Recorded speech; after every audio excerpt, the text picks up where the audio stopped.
Welcome to 90 Day Fiancé, Season 10, Episode 2. We are gathered here today. And basically, the episode is everyone shows up and is terrible. Yeah. Yes. I mean, it's just weird to me about this. The basic premise of this show seems to be that people are like, sure, I'll move to their country and marry you, but I don't want to know anything about your life before I arrive. I don't want to hear about your I don't want to see what your house looks like. I don't... Make sure not to flush your poop down the toilet. Yeah, I mean, and I'm not... This is not me defending all the Americans and being like, they're all saints and all the people visiting, but it's just this sense of like... fairly equally awful. Kind of. I mean, I didn't think Gino did anything... Well, okay, except not flush the toilet. Good point. Okay, fair. So we have 4 couples. I'll start with Nikki and Igor. I'm going to call him Igor because it's weird that she renamed him. Because she didn't like the name Igor. That's weird to me. Yep. So the whole thing, it's not a terribly detailed... Basically, it's just they've been apart for 9 months. They're engaged. Mom is super supportive this time of the relationship. They talk a long time about Nikki and her mother and how maybe the mom wasn't as accepting before, but now they're super close. The mom really regrets that, and she cries and, you know, all that. But her concern is for Nikki's safety in Moldova. In the place where Igor lives. The place where Igor lives, because it's not very...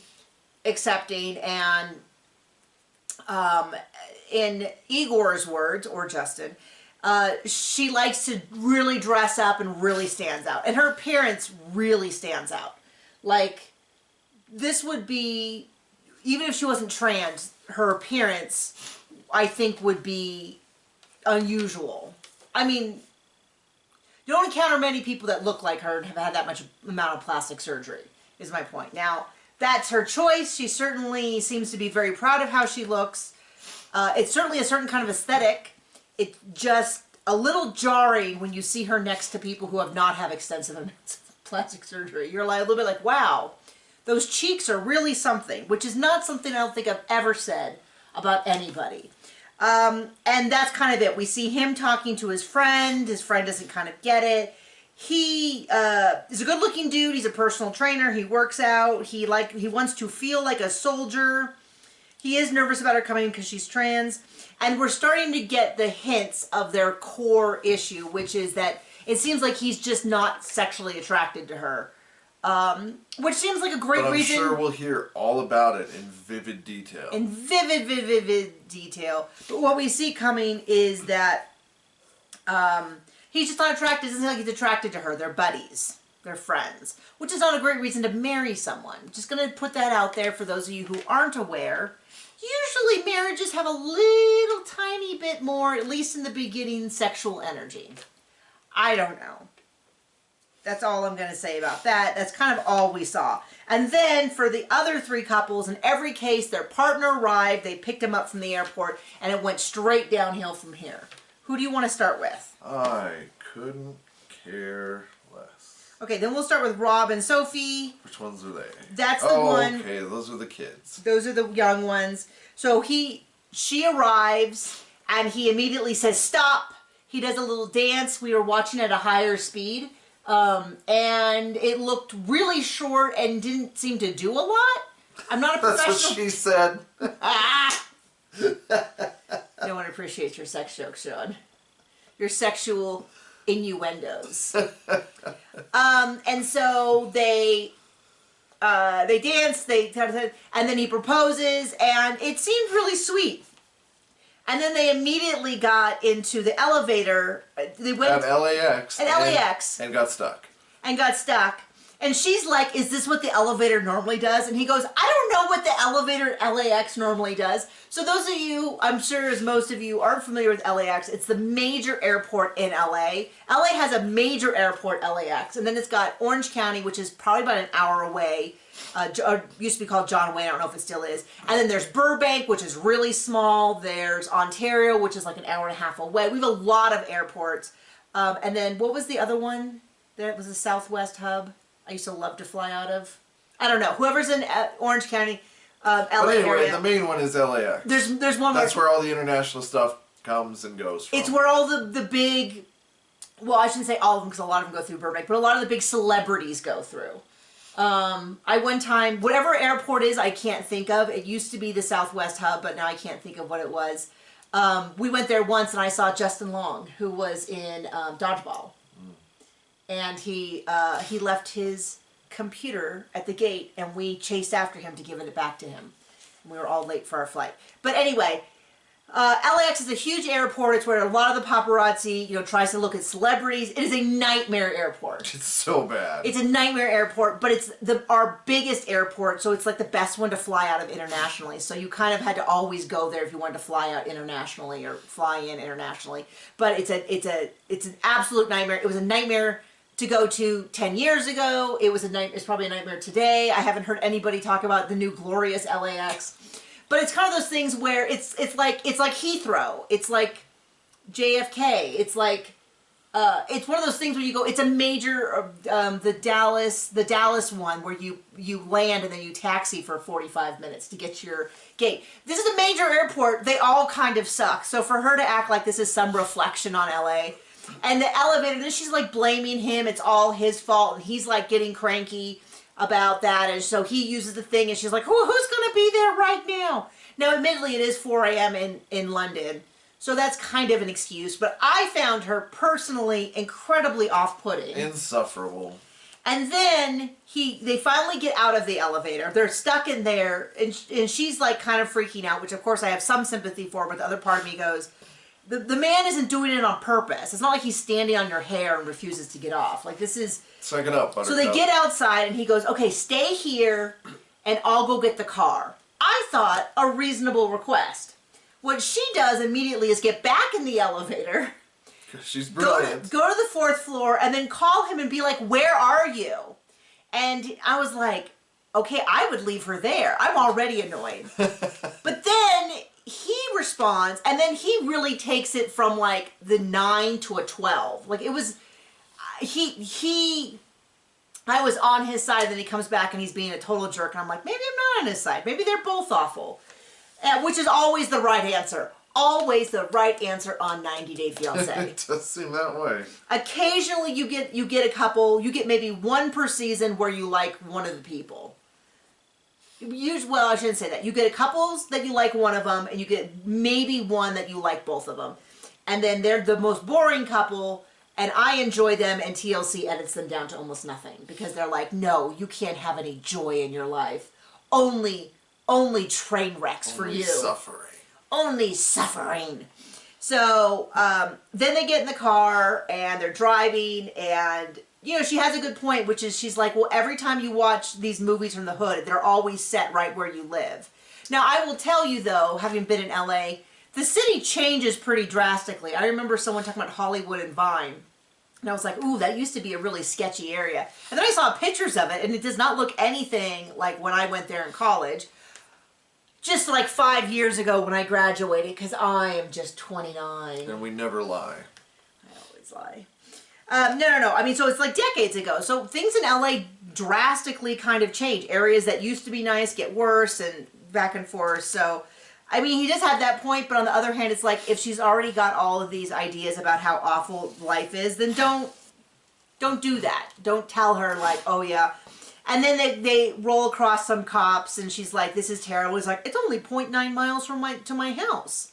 And it's a little bit like, well, that's not... Then she complains about kilometers, which I felt was like missing the point, which is it's not that far to be, like, I get that she's concerned. But then she's been there for 2 months, so I had to remind myself, like, wait, she's been here. She knew what she was coming to. He didn't hide this. And then they get to his place, and she complains about how it's still kind of a guy's place. And he does get her a table that's about this big. Remember, there's no bathroom. I mean, on the inside of this place, it's... across the courtyard. There's nothing at all about not having a bathroom that I'm okay with. But everything else where she's like, I thought you were going to repaint it. And I was like, girl, that is such a low priority on the list of things I care about. Bathroom is the thing I care about. You're right. Just kind of crazy. But the whole thing was just a little like, you knew what you were getting into. Why are you complaining and all that? So we'll go with... Manuel and Ashley yet. next because I have the same question for them, which is... Why don't you ever talk before you just get together? So remember, he has not told his family that he has left the country to move to get married to a woman in America. He has never flown. He has never left the country. But boy, did he bring some balls with him. Because he immediately walks in and likes nothing. Nothing at all. And I'm like, did you know she had a dog? Did you know she had a cat? Does he understand that it's not his house? Yeah, he came in with he doesn't. He does not. So, it was a little weird because, we last season ended on sort of a cliffhanger where she's having a panic attack in the car and she's calling her sister. Episode. I was shocked when she parks and her sister parks like basically next to her. I was like, why didn't you drive together? I kind of get it because she wants to drive back with him, but I thought, given the level of her panic attack, maybe her sister should have just driven. Well, if we know anything about 90 Day Fiancé, they always make the best decisions about everything. So she still hasn't heard from him. She doesn't know if he's there. They wait. And I'm like, well, there'd be crowds and crowds of people. Nope, not in this case. They just send him down. So clearly they were just waiting for him. Whatever. So he comes down. They're kissing. They're cooing. They're talking another language, which is already a problem for us because we always have subtitles on, but we don't always watch the subtitles. And by us, I mean John. Just voice it over because John would like it all to be dubbed. You just like someone. I mean, sometimes when he's really beat a pill, I'll read them to him, like he's blind or illiterate, which is much closer to the fact. But I couldn't be bothered because I was taking notes. So he doesn't speak any English, which is always a wonderful way to move to another country. He's 34, and he already has said. The guy told me I had 90 days to get married, and I was like, what, not 120? And they're like, no, just 90. I'm like, well, that's always a great start. You're not even sure. He doesn't even know what she does for a living.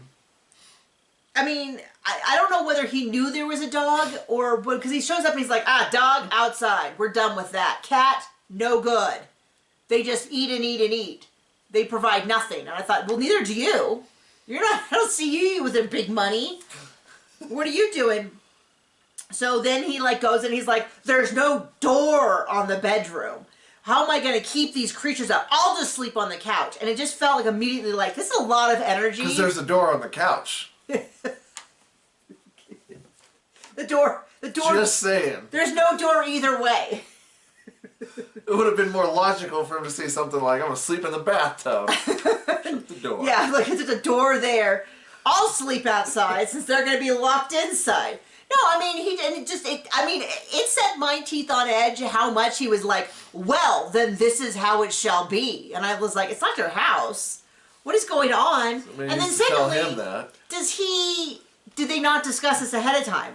Clearly the answer to that is no. I mean, I used to think I talked too much, but now I'm starting to think that I talk the exact right amount. Because trust me, no man would have shown up from another country. You do talk the exact right amount. I was like, there's a little too much enthusiasm over there about the amount of talking. I married you because you're interesting. Yeah, but it's like, I would have said things like, these are mine. And I did. I used to have 2 enormous Great Danes. They were not little. Did I say little? No. Okay. Enormous Great Danes. They're about 160 and 135 pounds, which was, I was right between them in terms of weight. They were big. They flattened in my bed. The bed was like a full 4 inches. It was a really cheap mattress that came with the bed.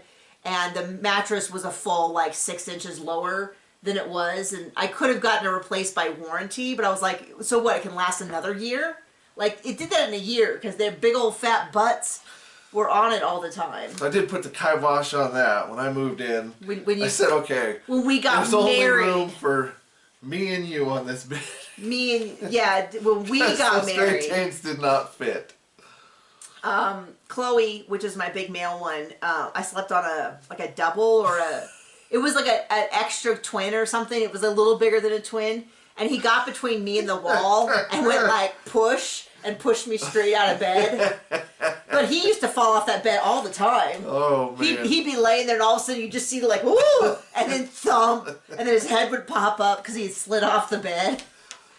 And he was really funny because he used to go full dead weight. And you would try to push him. And his skin would like swish around him. And then when you let go, he'd slip back. And so he'd like...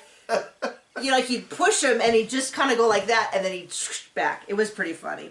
But he acts like,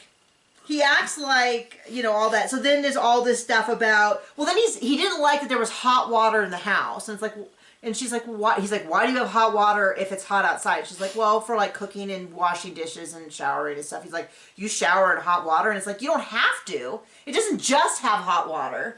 The house isn't just plumbed with hot water. It also has cold water. He seems like a fun person to be around. But it's just one of those things where you go, okay, and then he didn't like, what else didn't he like? I don't know. He didn't like a lot of things.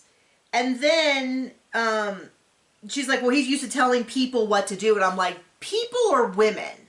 Like just random people? Or like do you specifically mean that he's used to being in charge and women are subservient? Because that seems a little bit closer to what I think you meant, but I'm not going to assume. And then I just wrote, why didn't they discuss any of this?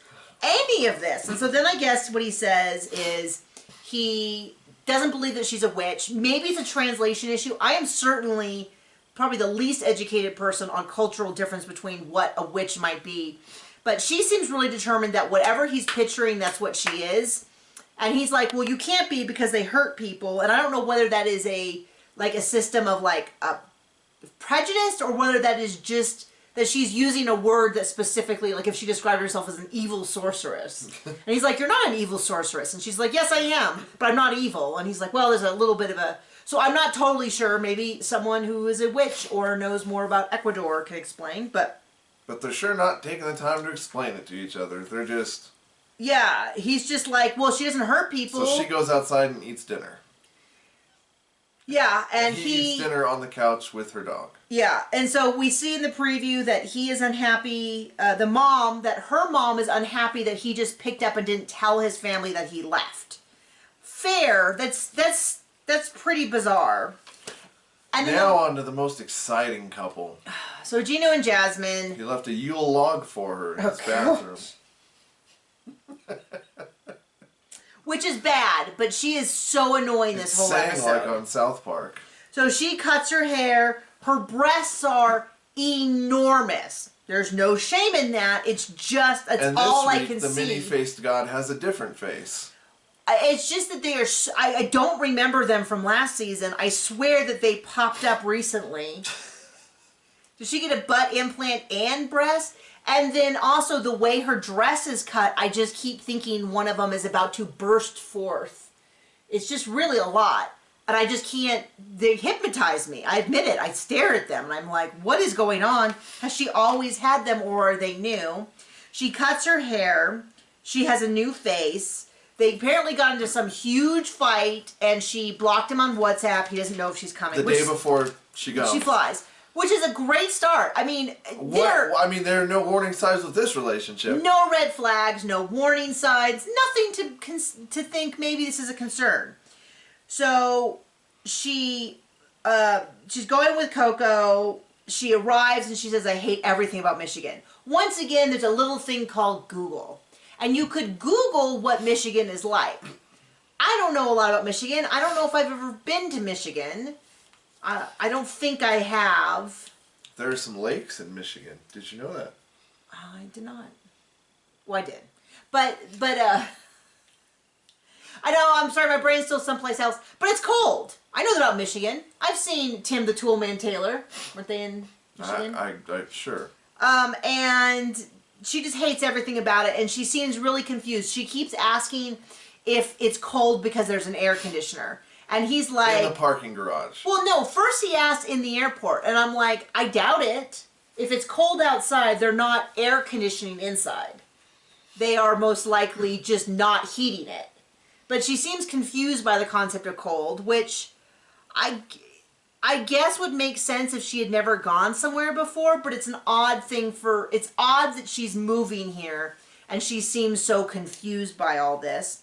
Yeah, then she goes into the parking garage and she asks if this is also air conditioning, and it's like, no, honey, this is what outside. And then she's like, there's steam coming from your mouth, and I'm like, oh, she really doesn't know what cold is because she doesn't understand like frost and stuff like that. Or maybe she's just purposely being obtuse. I think there was a big feeling. So she walks to his house as though it was an episode of Hoarders. You know, they walk into Hoarders and they're like, oh my gosh, there's all these boxes. There's a dead cat.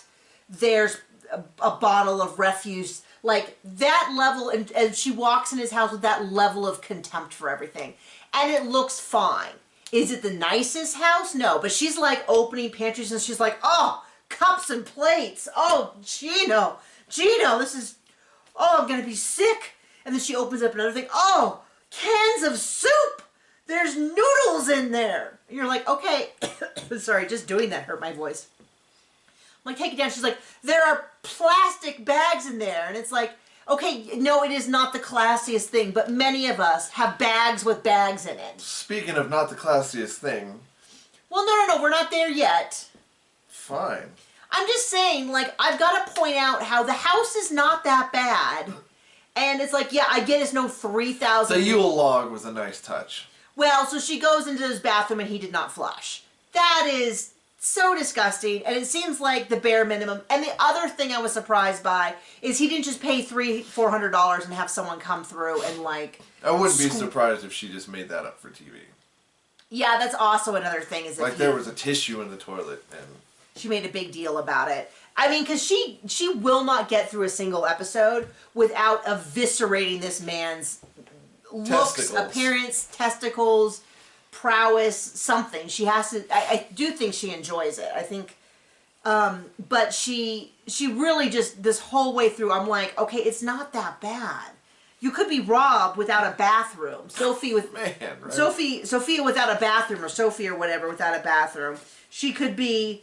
You know what I mean? And then, this is the thing that got me. Her dog pees on the floor. And I was like, lady, you don't get to be acting like Captain Clean. Not even potty trained. When your dog's pissing on the carpeting. Like, this is... To be fair, we don't know if she let it outside first, which... No. Probably not. The dog was walking around with a diaper. The outside's air conditioned. I know you're proud of that joke. The dog's walking around with the diaper half off, so she was just going to have a dog pee on the diaper. She argues and argues, and then finally sticks her finger in it, sticks her finger to her nose. I mean, hey, I guess once you've been peed on, oh, and then she goes... What does it matter? No, she peed on someone else. No, I don't want to... Sorry. But then she goes on about his chocolate milk. He has chocolate milk. I mean, I'm just so like, lady, you are not... I know you're trying to act like the Queen of England coming down to a peasant's place. No one's buying it. We know what you're doing for money in order to get new boobs. So that, because there's no part of me that believes that she's going to be with Gino for... We've seen your face from the side. We've seen all of your faces. That was so many, it's like a deck of cards of her faces over the years. We know what she's doing for that money, so you don't get to act this high and mighty. You got to take it, I keep gesturing with a pen and writing on John, or myself, as I did this morning. John was like, do you have lipstick on your cheek? And I'm like, no, I used one of the pink pens, and I like, no, then they go to the bathroom, and then she sits down on the bed, and she's like, you must burn everything. I will not. And I'm like, didn't you stay in that luxury, wasn't it a furnished luxury? So you were sleeping on who knows what's mattress. I'm not buying it. Danes. And then, so what we see in the preview is that she tells him that she spent all of her money. I don't know why he would have given her $10,000 though for a wedding dress. I had a really nice wedding dress and it was well under $1,000. I mean, you know, I don't know. $10,000 for a dress seems ridiculous. He hasn't told her. By the way, but she literally stuck it in her butt. Yeah. As she would like him to do. Sorry. Anyway, that's the end of the episode. That was sufficient on my part. That's all I'm going to say about that. And so anyway, it seems like, I don't know. I'm just sitting here going, I can't believe...